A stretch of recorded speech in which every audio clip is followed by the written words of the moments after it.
It began on one of those rain-soaked mornings when the sky feels too heavy for the world to carry. Clouds pressed down over the city like a dark blanket, and with every squeak of her wheelchair, Emily Stanton felt that same weight sink deeper into her chest. Just 6 months ago, she had been untouchable.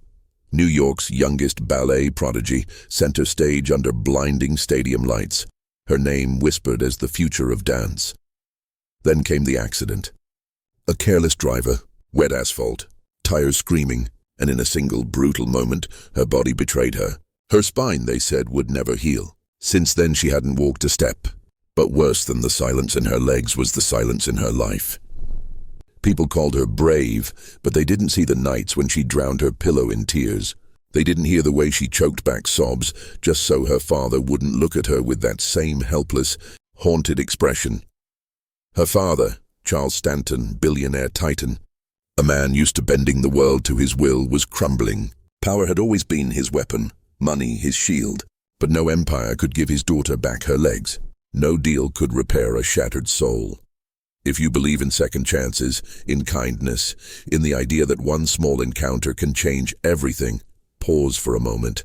Like this video, subscribe to Kindness Corner and share it with someone who might need a spark of hope today. Because stories like this aren't just told, they're lived. Charles refused to surrender. He flew in the world's finest neurologists, experimental therapists, even controversial specialists whispered about in medical circles. He transformed an entire wing of his mansion into a private rehab center, filling it with machines and endless routines. But none of it reached her. Emily grew quieter, smaller, disappearing into the shadow of the girl she once was, and it shattered him, not because of his reputation, but because he had built empires brick by brick, yet stood powerless before his daughter's broken spirit. Finally, he made a choice. He would take her away. Away from sterile hospital corridors, away from pitying whispers, away from the suffocating city. He brought her to a hidden place in the mountains, a retreat called Healing Storms, known for fusing modern therapy with something deeper, emotional renewal. The air was different there, cleaner, sharper, but so raw it made Emily feel like glass. The staff smiled politely, but their eyes were tired. To them, she was just another patient on a list. Another wheelchair. Another routine. Then, on the third day, something unusual happened. Emily sat outside a weathered wooden cabin, staring at treetops swaying against the sky, when a boy no older than 6 shuffled up beside her.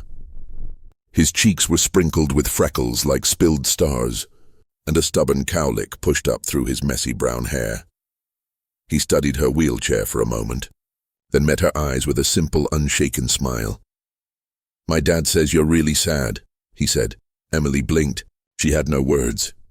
"He says sad people don't always need doctors," the boy added softly. "Sometimes they need a different kind of help. He helped me when Mommy went to heaven." Her breath caught, but before she could respond, the boy pointed toward a greenhouse nearby. Inside, a man in worn jeans and a faded navy shirt tended to plants with deliberate, steady movements. His hands were rough with work, but his presence radiated something calm, solid, real. When he finally glanced up and saw Emily watching, he didn't give her pity. He didn't offer a doctor's practiced grin. He just smiled, warm, quiet, human. That night, Emily couldn't sleep. Not because of pain, but because for the first time in months, she felt a spark. Something unnamed, something she didn't dare believe in yet. She couldn't sleep that night, not because of pain, but because of the boy's words echoing in her head. "He helped me." Who was this man? The answer came the next morning. Emily sat sketching beneath the crisp mountain air when footsteps crunched softly behind her. The man approached, but instead of crowding her with questions, he knelt down gently, as if approaching a wild bird. In his calloused hand, he held a single flower freshly picked. "You don't have to smile," he said quietly, "but maybe this will make today just 1% better." Then he placed it beside her and walked away. His name was Adam Miller.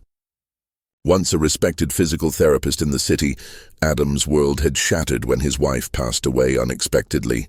Grief drove him from the hospital halls he once ruled out into the mountains where he could raise his son in peace. Here, he volunteered at healing storms, taught survival skills, and grew herbs for anyone who needed them. But what set Adam apart wasn't on paper. He had a gift, a way of reaching past a patient's wounds to touch something deeper, the heart hiding beneath the scars. He didn't treat injuries. He treated people. Emily, though, wasn't ready to be treated. She met his kindness with silence, with sarcasm, with doors slammed shut. But Adam never forced his way in. He simply stayed near, sometimes gardening with his son, sometimes sitting in quiet while she painted. And slowly, against her will, Emily found herself speaking, then laughing, then crying, and eventually, trusting. One misty morning, as dawn painted gold across the fields, Adam looked at her with steady eyes and said, "I think your body's waiting on your heart, and your heart's waiting on permission to believe again." She didn't answer, but she didn't look away either. That week she agreed to try his way. Not machines, not endless routines, memory. Adam transformed a simple room into a ballet studio. Mirrors on the wall, classical music humming through the air. Even faint scents she once knew from rehearsals. He wanted her body to remember what it loved, what it longed for. It was agonizing. Every stretch felt like fire. Every attempt ended with exhaustion. But something was different. Emily no longer felt like a broken patient. She felt like Emily Stanton again. And then it happened. With Adam's arms steady around her waist, he whispered, "Let's try to stand. Together." Her legs trembled violently, but they didn't collapse. They held her weight for 3 long, impossible seconds. And when she finally sank back down, tears spilled freely. Not from pain, from hope. Charles Stanton, her father, didn't understand at first. He had poured millions into the world's best specialists. And yet this ordinary man, this widowed father from nowhere, had given his daughter what no one else could. Confronting Adam, Charles growled through clenched teeth, "What makes you think you can fix her?" Adam didn't flinch, "Because I don't see her as broken. I see a girl who forgot how strong she is." For the first time, Charles let someone else in. Progress came in ripples, not waves. Some days Emily collapsed in defeat. Other days she surprised even herself. But through it all, Adam never once promised miracles. He promised presence, that she would not face the journey alone. And sometimes that was enough. Then one golden autumn evening in a field painted with falling leaves, it happened. Emily let go of the chair. Her legs shook like branches in the wind, but she took one step, then another. 5 in total. Fragile, unsteady, but hers. Her son's laughter rang across the meadow. Adam's lips curved into a quiet smile, and Charles Stanton, powerful, untouchable Charles Stanton, cried openly as he watched his daughter walk again. For the first time in months, Emily believed in tomorrow. If this story touched your heart, please don't leave without liking this video, subscribing to Kindness Corner, and sharing it with someone who needs hope today. Your support keeps these stories alive, and we'd love to hear from you. Tell us in the comments which moment moved you most.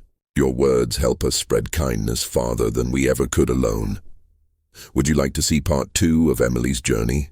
Perhaps the moment when she chooses to give back and help others just like her?